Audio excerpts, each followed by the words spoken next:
Bonjour et bienvenue sur j'aicompris.com. Alors dans cet exercice, on nous dit que dans un collège, il y a 105 élèves qui ont 11 ans, 114 qui ont 12 ans, etc.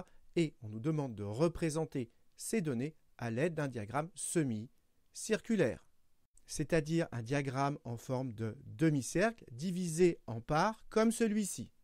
Donc maintenant, comme d'habitude, appuie sur pause, essaye de faire tout seul cet exercice et si tu es bloqué, juste après, je vais t'expliquer comment faire.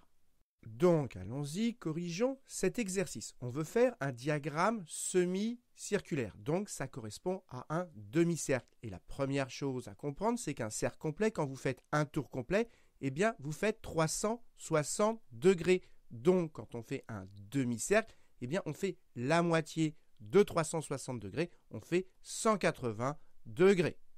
Maintenant, on va chercher la part qui correspond aux élèves qui ont 11 ans, la part qui correspond aux élèves qui ont 12 ans, etc.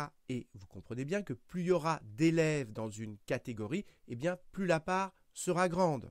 Si par exemple, dans une catégorie, on a la moitié des élèves, eh bien, la part correspondante, ce sera la moitié du demi-cercle. Autrement dit, les parts seront proportionnelles au nombre d'élèves qu'on a dans chaque catégorie.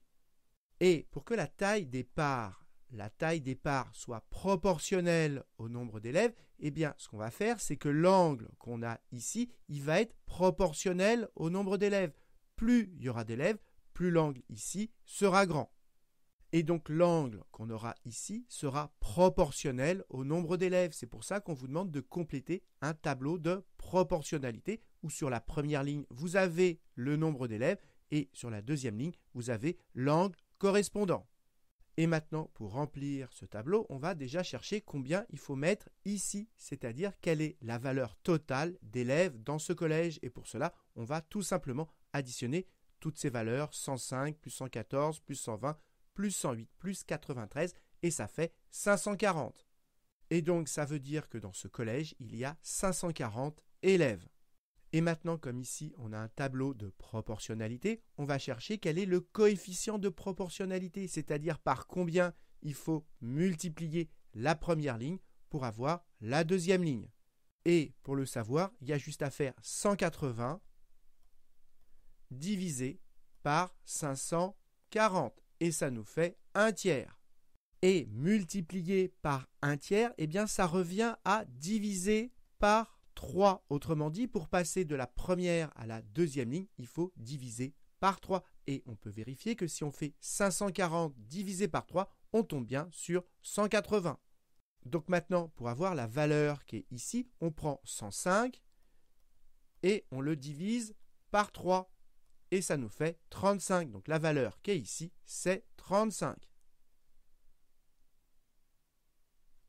Et pour avoir les valeurs qui sont là, qu'est-ce que j'ai fait? J'ai pris les effectifs, voilà, et à chaque fois, je les ai divisés par 3, et voilà ce qu'on obtient. Donc voilà, on a terminé de compléter ce tableau de proportionnalité, et donc on va pouvoir passer à la question B et tracer notre diagramme semi-circulaire. Donc, allons-y, je prends mon compas, et avec ma règle, on va faire un demi-cercle. Et maintenant, j'ai plus qu'à relier pour avoir mon demi-cercle. Maintenant, je prends mon rapporteur et pour avoir la première part, je vais faire un angle au centre de 35 degrés. Donc, je centre mon rapporteur sur le centre du demi-cercle. Voilà. Et maintenant, je vais utiliser la graduation extérieure. Vous voyez qu'il y a deux graduations, une intérieure, une extérieure. J'utilise la graduation extérieure et je veux faire un angle de 35 degrés. Donc, on y va. 30, 35. Et là, je fais un petit point.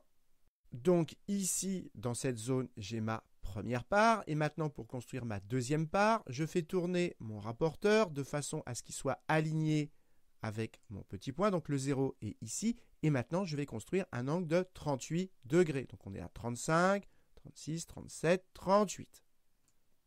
Et toujours pareil, je fais un petit point. Et je continue ainsi de suite. Je fais tourner mon rapporteur pour qu'il soit aligné avec mon point rouge. Voilà. Et maintenant, je construis un angle de 40 degrés. Donc, on y va. 40, c'est ici. Et toujours pareil, je fais un petit point. Et je continue, toujours pareil, je fais tourner mon rapporteur pour qu'il soit aligné avec mon point rouge, voilà. Et maintenant, je veux faire un angle de 36 degrés. Donc, on y va, 36 degrés, c'est ici. Et donc, toujours pareil, je fais un petit point. Et si on ne s'est pas trompé, eh bien, notre dernière part, elle doit faire un angle de 31 degrés. Eh bien, faisons tourner notre rapporteur. Et regardez ici, on est quasiment à 31 degrés. Il y a toujours une petite erreur de construction. Donc maintenant, il n'y a plus qu'à relier chacun de nos points avec le centre. Donc voilà, j'ai relié chaque point au centre. Et maintenant, il n'y a plus qu'à indiquer que cette part, elle correspond aux 11 ans, celle-ci aux 12 ans, etc. Donc voilà, on a terminé notre diagramme semi-circulaire. J'espère que vous avez bien compris. Et comme d'habitude, si vous avez apprécié cette vidéo, n'hésitez pas à la partager et à la liker.